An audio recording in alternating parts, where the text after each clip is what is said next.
Coming up next on The Voice of Alabama Politics, where does David Cole live? Also, an incarcerated man is tased, frozen to death, according to the lawsuit. And Mo Brooks is running for another office. He just can't quit. Come on!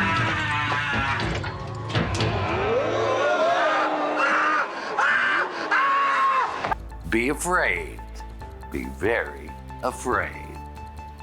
All this and much, much more coming up next on The V.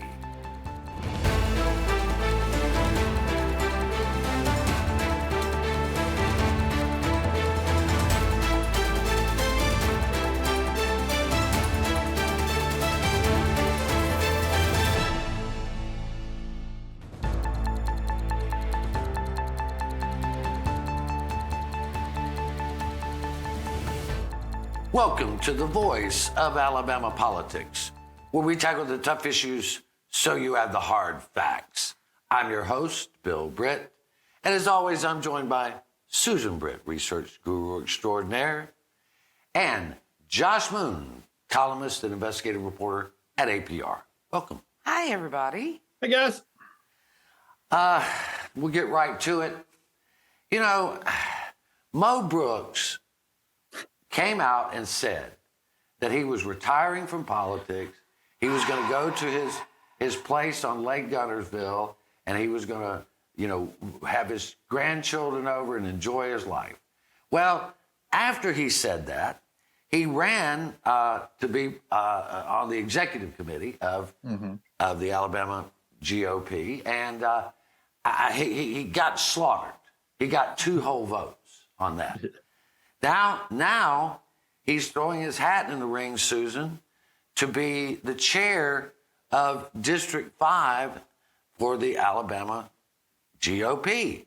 So he's going at it again. Is anybody really surprised? The man can't shut up. I mean, everybody's telling him to go home, and he's still not going home. I mean, the text that he sent out was just really awful. I mean, he goes on about who all is asking him to run. He says, my willingness to be nominated is contingent on voters not changing their minds about their votes. I will ask people to not nominate me. For some reason, the commitment level falls, if the commitment level falls to 30 or less. So, Josh, what is he saying? He want to guarantee that he's going to win before he publicly announces he's running. But we got the private emails that he sent out, and this is typical Mo. I mean, he's a loser. The only reason he won all those years in the House was because they gerrymandered that district to suit him. Yeah, it's pretty typical Mo Brooks. He can't stay out of the light. He wants somebody to pay some attention to him, and he wants to be important. He's realized in a very short period of time that being out of the limelight and out of somebody coming and asking for his opinion on something here or there, it's pretty boring to him. And so he wants to get back into this. And it doesn't matter what he said before about, playing with the grandkids and, retiring and living life or whatever. It's just, this is, it's all about Mo. It's always been about Mo. Yeah. And, one of the things the big things about those positions is you're supposed to back the party nominee.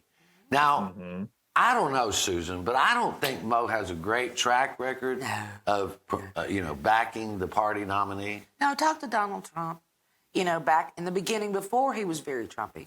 Yeah. Talk to Katie Britt, who when she defeated him, he had his feelings so hurt that he publicly announced he would not vote for her. He would not support her. Yeah, another Republican. He wouldn't support another. That's a big no-no as far as I know. Well, in the Republican Party. But, and he says that Sam Gavan, who's a senator up there, Judge Linda Coates, Morgan County Chair Julie Klassen, and Tom Frederick have all and others have been begging him to run. And I know others that are begging him to run too, Josh. Run to Tennessee or run to Mississippi. Run home. Or run home. Just run home.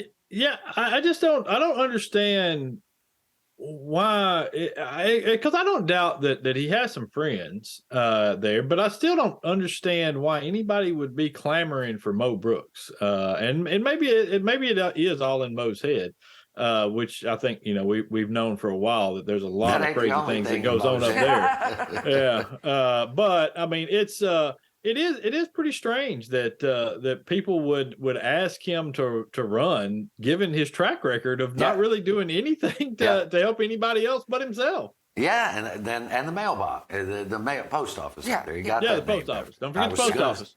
Can't forget that, because that's the only thing you got done. So you got to remember that. Yeah, you got to remember that. I want to get back to this. Josh, you broke this story months and months ago, where David Cole, who was the candidate for House District 10 at the time, discovered that it appears he doesn't live in that district. His house is in District 4.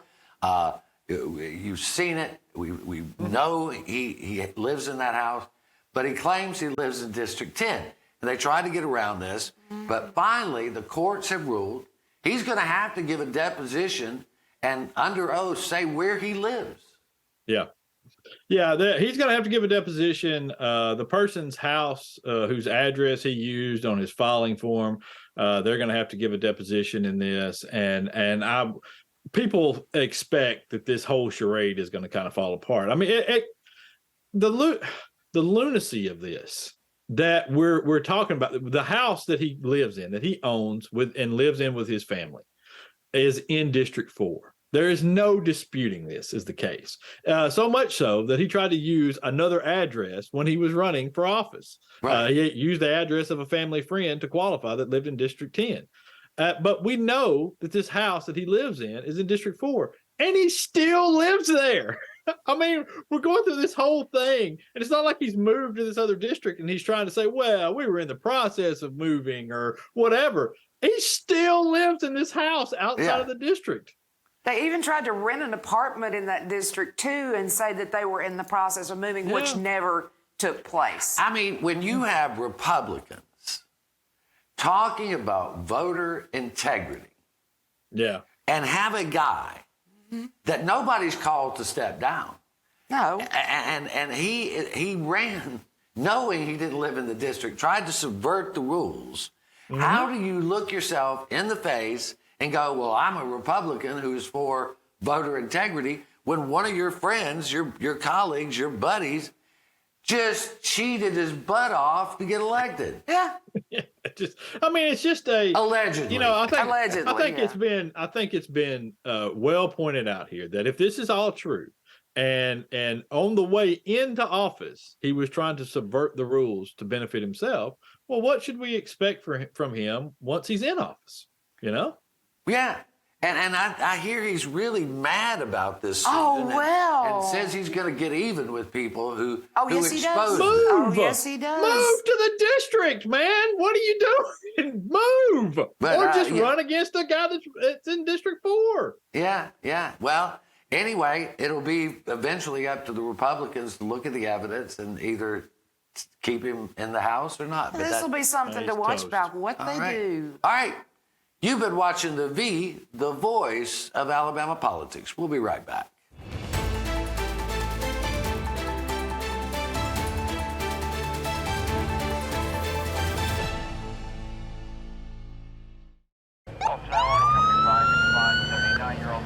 Speed is one of the biggest factors in a fatal car crash. Your car stops, but your body does not stop at the same time. Your body keeps going.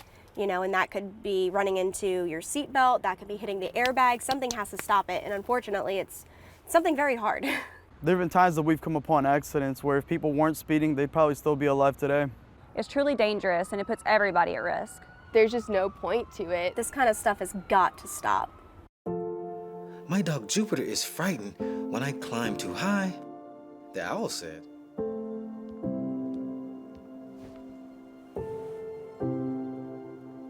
Check for monsters, Daddy. I did, honey. There are no monsters. You're perfectly safe.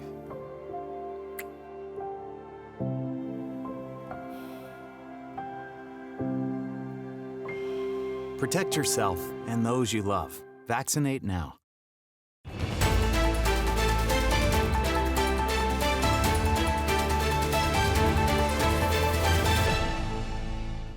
Welcome back to the voice of Alabama politics. You know, Josh and Susan and I talked about this quite a bit last night while we were talking about the show.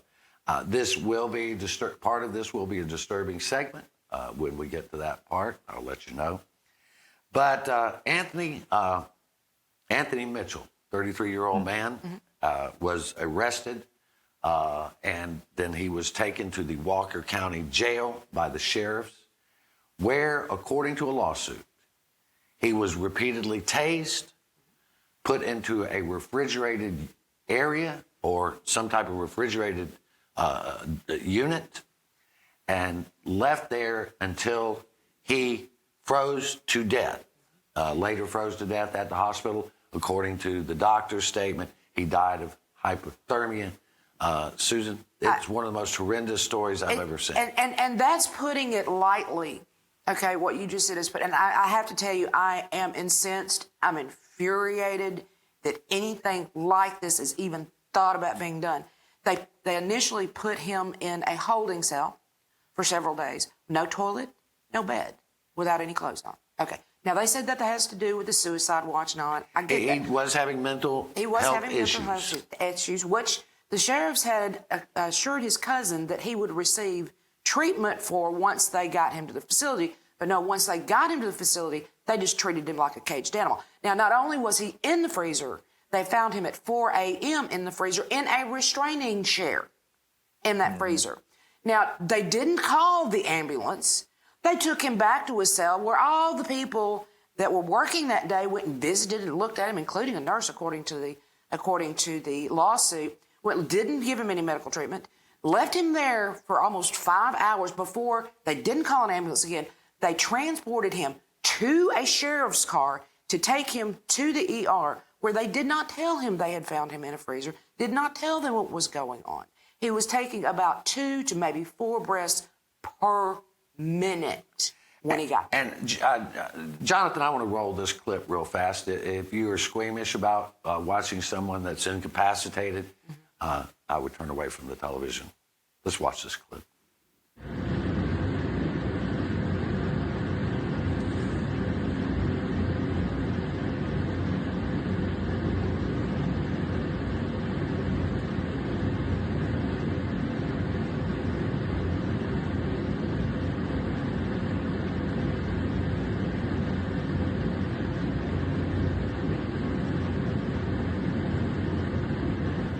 Josh, that's kind of the least of the pictures that we've seen. We've seen him naked, being dragged from a cell, the other things like that. If this is all true, this is criminal in my mind. What the sheriff did there.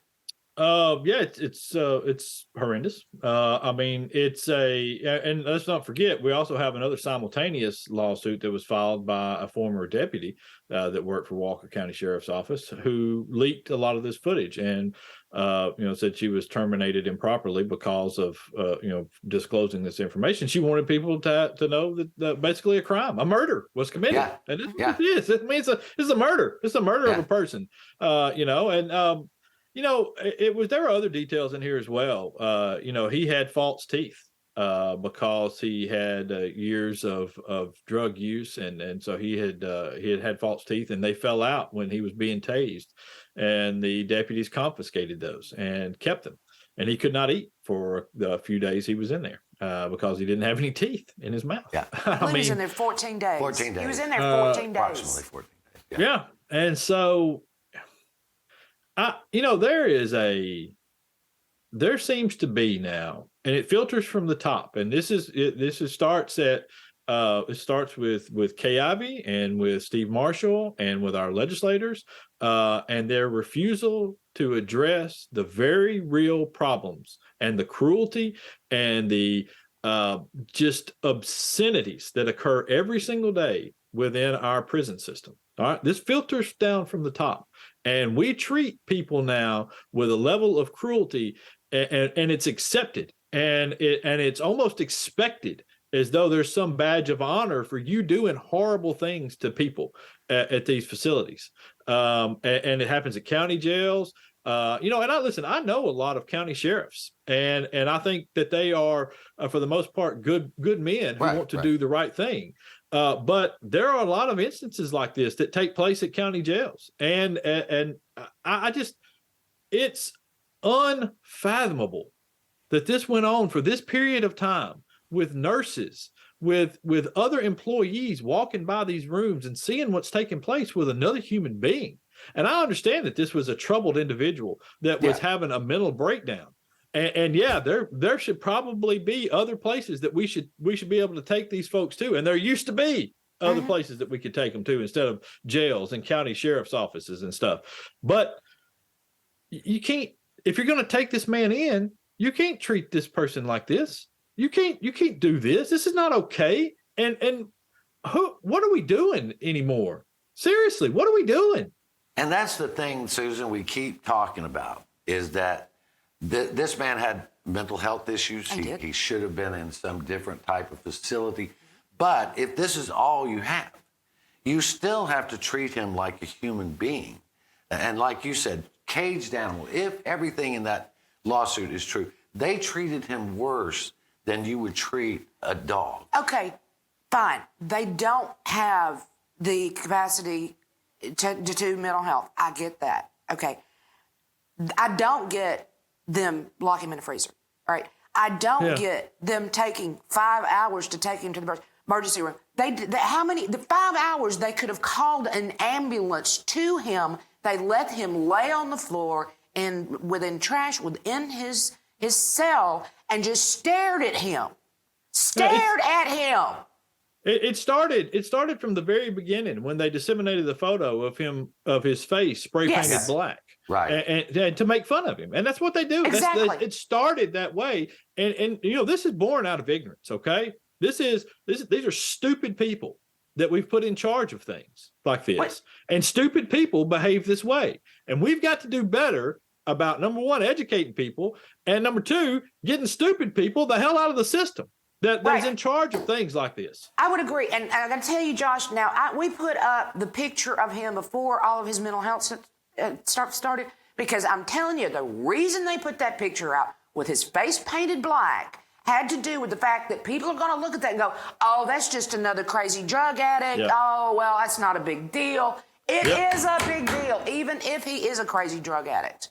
Yeah, he's still a human being. And we have laws against murdering people. We have laws against torturing people. And everybody there is culpable that was there that day. All right. Well, that's you know who's not? You know who didn't have a mental problem or who doesn't have mental issues? Were all of those people at the sheriff's office that were supposed to take care of this person and provide and service and protect. That's what I guarantee you. That's on their badges somewhere. Is serve and protect.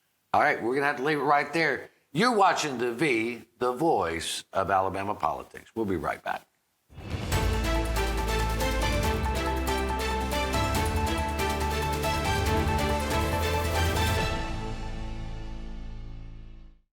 There was an old woman who lived in a shoe. She had so many children, she didn't know what to do.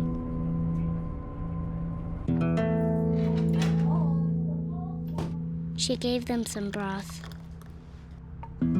without any bread and kissed them all soundly. Lights out. And put them to bed. Hunger is a story we can end. End it at feedingamerica.org. Throughout my career, I've seen many crashes, and a lot of the fatalities are from people who haven't worn their seatbelt. Cars have rolled over multiple times. I've had people end up in lakes, ravines.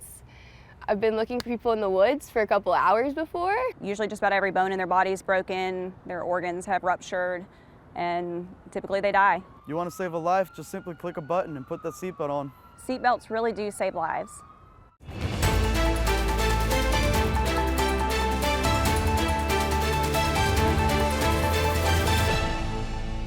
Welcome back to the voice of Alabama politics. And along these lines, the legislature changed the way pardons and parole board worked. And since we've changed leadership over at the Board of Pardons and Parole, not talking about Cam Ward, talking about Cam Ward, talking about the board that actually authorizes paroles. It has been atrocious. This board does not follow its own guidelines. It does not follow the rules that the legislature put in place. But no one wants to do anything about it because these are friends of Steve Marshall's. Last year or last session, there was a bill that would make the Pardons and Parole Board follow its own rules or, Josh, say why not? Right. And it didn't get through because Steve Marshall, Mr. Holier Than Thou, who has the only time to file lawsuits against Joe Biden, supports a pardon and parole board that breaks its own rules. And I don't know what you do about that. The legislature has to stand up to Marshall and say, look, we're going to do what's best for the prison situation and not what's best for Steve Marshall's political career.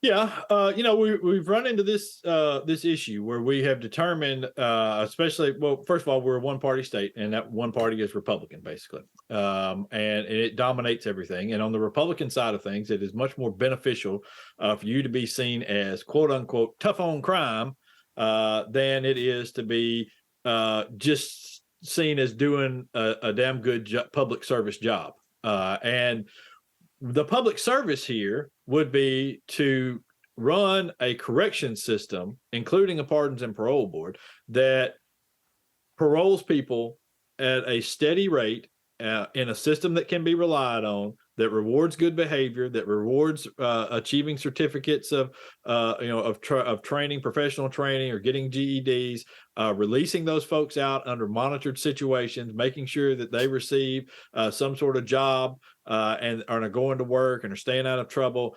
And that's a very efficient system. It operates that way in most other states. And so, but in our state, we had an incident.